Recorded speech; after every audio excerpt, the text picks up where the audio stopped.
जब मैंने पेशेंट को ये बताया कि भाई आपकी आंख के अंदर हम सिलिकॉन ऑयल डालेंगे, तो पेशेंट का एक्सप्रेशन बड़ा अजीब सा था, सरप्राइज वाला था कि डॉक्टर साहब आंख के अंदर भी ऑयल डलता है क्या?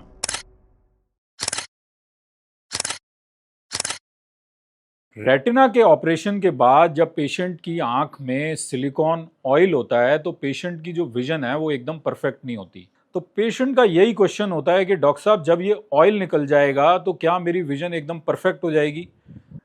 अब इसमें देखिए मेजर सवाल ये है कि अगर इस ऑयल की इतनी सारी कॉम्प्लिकेशन हैं और इतनी प्रॉब्लम है कि कॉम्प्लिकेशन तो हैं ही, एक ऑपरेशन और करना पड़ता है इसको निकालने के लिए, तो आखिर इसको डालने की ऐसी ज़रूरत ही क्यों है? इसको डालना ही क्यों है आँख के अंदर? तो मैं डॉक्टर पवन गुप्ता, कैटरेक्ट और रेटिना स्पेशलिस्ट, आज इसी टॉपिक के बारे में आपसे बात करेंगे जिसको हम कहते हैं सिलिकॉन ऑयल टेम्पोनाड।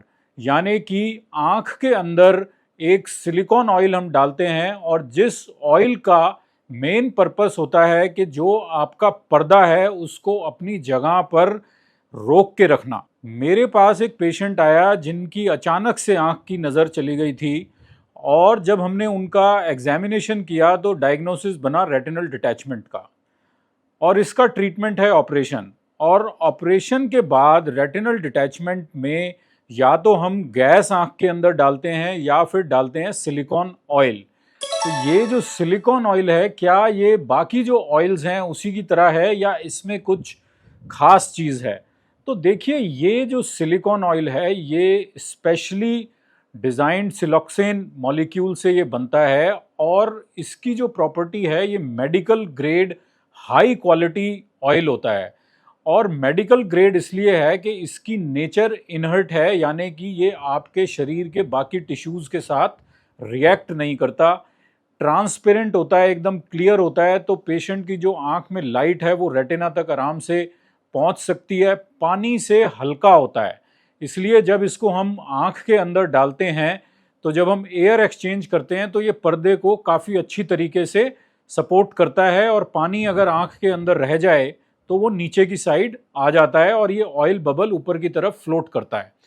ये प्रॉपर्टी ऑयल की इम्पॉर्टेंट इसलिए है कि जब हम सर्जरिकली ये ऑयल आपकी आंख के अंदर डाल रहे हैं तो हमें इस चीज़ का पूरा ख्याल रखना है कि ये ऑयल आपकी आंख के अंदर कंप्लीट फिल हो।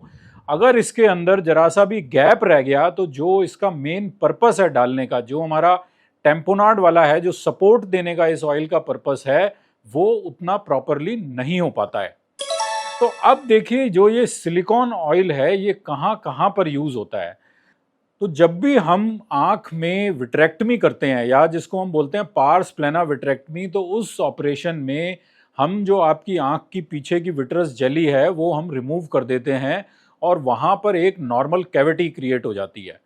और इस कैविटी को फिल करने के लिए हमें उसके अंदर या तो कई बार गैस डालनी पड़ती है या सिलिकॉन ऑयल डालना पड़ता है। तो वो ऐसे कौन से सर्कमस्टांसेस हैं जहां पर सिलिकॉन ऑयल की ज़रूरत पड़ती है? तो उसमें सबसे पहला आता है रेटिनल डिटैचमेंट। अगर आपकी जो रेटिनल डिटैचमेंट है वो वहाँ पर जो पर्दे में डैमेज है वो काफ़ी एक्सटेंसिव एरिया में है या मल्टीपल जगह से पर्दे के अंदर टीयर आ रखा है या जो टीयर हैं उनकी लोकेशन ऐसी है जहाँ पर गैस का जो टेम्पोनाड है वो प्रॉपर नहीं हो पाएगा, तो वहाँ पर हम सिलिकॉन ऑयल डालते हैं। सेकंड इंडिकेशन है जहां पर कॉम्प्लेक्स रेटिनल डिटैचमेंट है, यानी कि आपके पर्दे के ऊपर पीवीआर चेंजेस आ गए हैं। पीवीआर चेंजेस यानी पर्दा सिकुड़ गया है अपनी जगह से या आपका पर्दा बार बार डिटैच हो रहा है, री डिटैचमेंट जहां पर है वहां पर हम इस सिलिकॉन ऑयल को डालते हैं।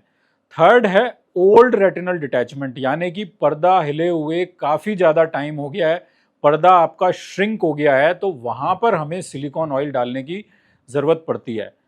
थर्ड इंडिकेशन है डायबिटिक रेटिनोपैथी के शुगर वाले पेशेंट्स के अंदर, जहाँ पर हम विट्रेक्टमी करते हैं और आपके पर्दे के ऊपर इतना ज़्यादा शुगर का असर है कि पर्दे को एक सपोर्ट की ज़रूरत है या जहाँ पर बार बार ब्लीडिंग होने का रिस्क है, उन केसेस के अंदर भी हम सिलिकॉन ऑयल डालते हैं। चौथी इंडिकेशन है यूवियाइटिस, आँख के अंदर जहाँ पर आपके सूजन आ गई, वहाँ पर भी काफ़ी केसेस के अंदर जहाँ पे आँख का प्रेशर बिल्ट नहीं हो रहा है या पर्दे के अंदर सिकुड़न आ गई है और पर्दा एकदम श्रिंक हो रहा है, आँख छोटी होने को लग रही है, वहाँ पर भी काफ़ी केसेस के अंदर सिलिकॉन ऑयल डालने की ज़रूरत पड़ सकती है। तो ये मैंने आपको ब्रॉडली एक कंडीशंस बताई जहाँ पर हम सिलिकॉन ऑयल डालते हैं, बट काफ़ी केसेस ऐसे भी हैं जहाँ पर पेशेंट टू पेशेंट उसके हिसाब से हम डिसाइड करते हैं कि वहाँ पर हमें गैस डालना है या सिलिकॉन ऑयल डालना है। उसका मेन रीज़न ये है कि जब हम गैस डालते हैं तो पेशेंट को एक स्पेसिफिक पोस्चर मेंटेन करना बहुत ज़रूरी हो जाता है। लेकिन कई बार पेशेंट की कंडीशन ऐसी होती है कि वो एक पर्टिकुलर पोस्चर में उसके लिए लेटना मुश्किल होता है। या तो उनको स्पाइन की कोई प्रॉब्लम है, कई पेशेंट्स का वेट ज़्यादा होता है, या उनकी कंडीशन पैरों में कोई दिक्कत है, या कंडीशन ऐसी है कि वो एक पर्टिकुलर पोस्चर मेंटेन नहीं कर पाते। तो वहाँ पर भी हम सिलिकॉन ऑयल का यूज़ करते हैं और मेन रीज़न ये है कि जब हम आँख में सिलिकॉन ऑयल डालते हैं तो पोस्चर ज़रूरी तो होता है, लेकिन वो इतना स्ट्रिक्टली फॉलो करने की ज़रूरत नहीं होती जितना गैस में उसको फॉलो करने की ज़रूरी होती है। जब हम पेशेंट्स को बताते हैं कि भई अब आपकी आँख के अंदर सिलिकॉन ऑयल डलेगा, तो पेशेंट का नेक्स्ट क्वेश्चन ये होता है कि डॉक्टर साहब, ये ऑयल क्या मेरी आँख में हमेशा के लिए डला रहेगा? मतलब इसका होगा क्या? बिकॉज़ ये नेचुरली तो ऑयल आँख में होता नहीं है। तो देखिए, जब हम ये सिलिकॉन ऑयल डालते हैं तो इसको हमें निकालना भी पड़ता है, और निकालने की जो ड्यूरेशन है वो रफली 3 टू 6 मंथ की ड्यूरेशन होती है, और ये भी एक प्रॉपर सर्जिकल प्रोसीजर से ही निकलता है जिसमें रफली 20 मिनट से आधे घंटे का टाइम लगता है इस सिलिकॉन ऑयल को निकालने के लिए। बट जो ये ड्यूरेशन है ऑयल निकालने की, ये पेशेंट टू पेशेंट वेरी कर सकती है।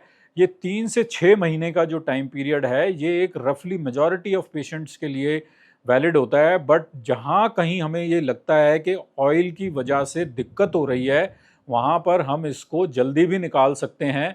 और किसी किसी केस में जहाँ पे हमें ये है कि भाई हमें लॉन्ग टर्म टेम्पोनाट चाहिए, लंबे टाइम के लिए टेम्पोनाट चाहिए, वहाँ पर इसको हम थोड़े से लंबे टाइम के लिए भी छोड़ सकते हैं। जब हम आँख के अंदर ऑयल डालते हैं या कोई भी हम रेटिना की सर्जरी करते हैं जहाँ हम ऑयल डालते हैं, तो इस ऑयल की वजह से कुछ कॉम्प्लिकेशन होने की भी चांसेस रहती हैं। तो सिलिकॉन ऑयल वाली आँख में जो कॉम्प्लिकेशन है, वो मेन जो कॉम्प्लिकेशन है वो है आपकी आँख का प्रेशर का बढ़ना। ऑलमोस्ट 20 टू 30% ऑफ पेशेंट के अंदर आई का जो इंट्राऑकुलर प्रेशर है वो बढ़ सकता है। ज़्यादातर केसेस में वो जो प्रेशर बढ़ता है वो आई ड्रॉप की मदद से कंट्रोल हो जाता है, बट किसी किसी केस में वो प्रेशर एक लिमिट से ज़्यादा अनकंट्रोलेबल भी हो जाता है, और वहाँ पर हमें प्रेशर कंट्रोल करने के लिए कोई सर्जरी की भी ज़रूरत पड़ सकती है। सेकंड कॉम्प्लिकेशन जो सिलिकॉन ऑयल की है वो है कैटरेक्ट फॉर्मेशन, यानी कि अगर आपका जो नेचुरल लेंस है उसमें मोतियाबिंद बनने के चांसेस ज़्यादा हैं।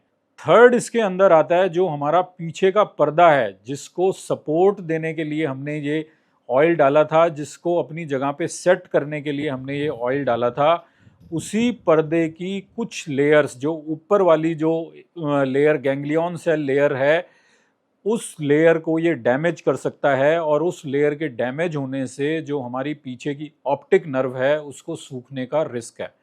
तो जब भी हम ये ऑयल पेशेंट की आँख के अंदर डालते हैं तो हमें आँख का प्रेशर और रेटिना की थिकनेस, गैंग्लियन सेल लेयर एक रेगुलर इंटरवल पर मॉनिटर करनी होती है। ऑप्टिक नर्व की हेल्थ जो है एक रेगुलर इंटरवल पर मॉनिटर करनी होती है कि वो ठीक स्टेटस में चल रहे हैं। और जहाँ कहीं हमें ये लगता है कि इनमें से किसी में भी प्रॉब्लम हो रही है तो वहाँ पर हम ये ऑयल जल्दी भी निकालते हैं। फोर्थ इसके अंदर एक जो इम्पॉर्टेंट चीज़ है सिलिकॉन ऑयल के लिए, वो टर्म है emulsification of silicon oil. Emulsification of silicon oil का क्या मतलब हुआ कि ये जब हम ऑयल डालते हैं तो आँख के अंदर एक बड़ा सा बबल होता है, लेकिन जैसे जैसे टाइम जाता है ये एक बड़ा बबल बहुत छोटे छोटे मिलियंस ऑफ बबल्स के अंदर ब्रेक होना शुरू हो जाता है। और इस जो ब्रेक होने का जो प्रोसीजर है, छोटे छोटे बबल्स में ब्रेक होने का जो प्रोसीजर है, इसको हम कहते हैं इमल्सिफिकेशन ऑफ सिलिकॉन ऑयल। अब जब ये इमल्सिफिकेशन जब सिलिकॉन ऑयल होती है, इसके दो मेजर साइड इफ़ेक्ट्स हैं। एक तो जो ऑयल का मेन पर्पस है टेम्पोनाट देने का, वो टेम्पोनाट इफेक्ट ऑयल का ख़त्म होना शुरू हो जाता है जब ये छोटे छोटे बबल बनने शुरू हो जाते हैं। सेकंड, जब ये बबल्स बनते हैं तो जो ग्लाकोमा की आंख में या प्रेशर बढ़ने की जो रिस्क है वो इंक्रीज हो जाती है। थर्ड, ये बबल आंख के आगे वाले चेंबर के अंदर माइग्रेट कर जाते हैं और ये हमारे कॉर्निया को, जो आगे का शीशा है, उसको डैमेज करना शुरू कर देते हैं।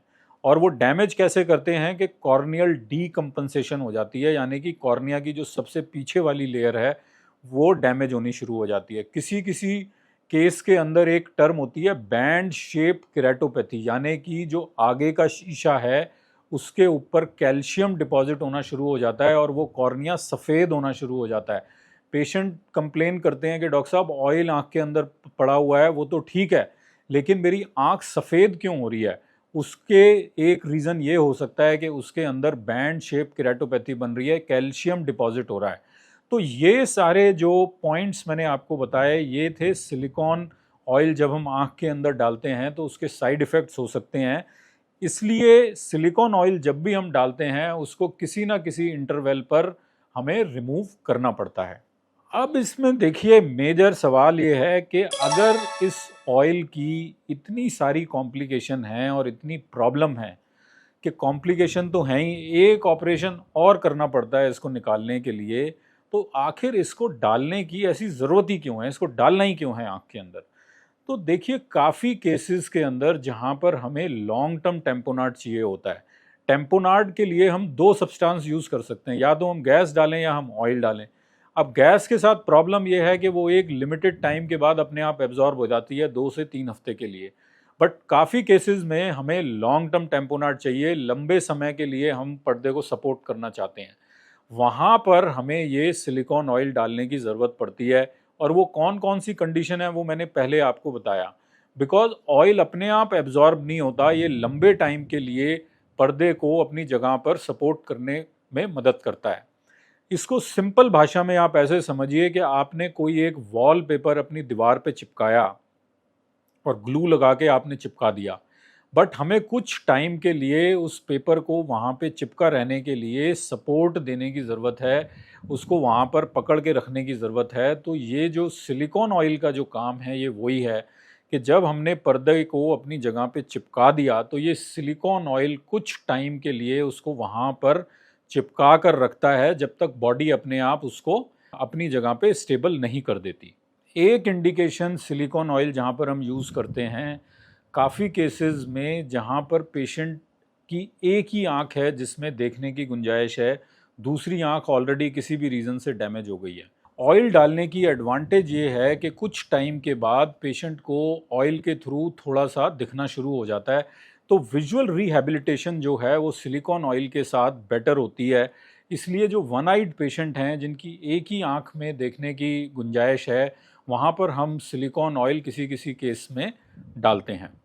रेटिना के ऑपरेशन के बाद जब पेशेंट की आंख में सिलिकॉन ऑयल होता है तो पेशेंट की जो विजन है वो एकदम परफेक्ट नहीं होती। तो पेशेंट का यही क्वेश्चन होता है कि डॉक्टर साहब जब ये ऑयल निकल जाएगा तो क्या मेरी विजन एकदम परफेक्ट हो जाएगी? तो देखिए ऑयल का जो पर्पस है आंख के अंदर पर्दे को अपनी जगह सपोर्ट करने का है, और जब हम ऑयल निकालते हैं तो जो विजन की रिकवरी है वो काफ़ी सारे फैक्टर्स के ऊपर डिपेंड करती है कि आपकी जो रेटिना की सर्जरी है वो किस चीज़ के लिए हुई है, रेटिना में ऑप्टिक नर्व में कितनी डैमेज है, रेटिना की ब्लड सप्लाई कैसी है, और रेटिना का बाकी जो स्ट्रक्चर है वो क्या है। ऑयल निकालने के बाद विजन में थोड़ी बहुत इम्प्रूवमेंट ज़रूर आती है, बट हर पेशेंट को हम ये नहीं कह सकते कि ऑयल रिमूवल के बाद आपकी विजन एकदम परफेक्ट हो जाएगी। तो इस वीडियो में हमने आपके साथ ये डिस्कस किया कि सिलिकॉन ऑयल की क्या इम्पोर्टेंस है रेटिना की सर्जरी के अंदर। जिन पेशेंट्स को भी आँख के अंदर सिलिकॉन ऑयल डला हुआ है या जिन जो इस प्रोसेस के थ्रू गुजरे हुए हैं, वो नीचे अपने कमेंट बॉक्स में हमें बताएं कि उनका सिलिकॉन ऑयल के साथ क्या एक्सपीरियंस रहा, उनको क्या कॉम्प्लिकेशन रही या उनका आउटकम कैसे रहा।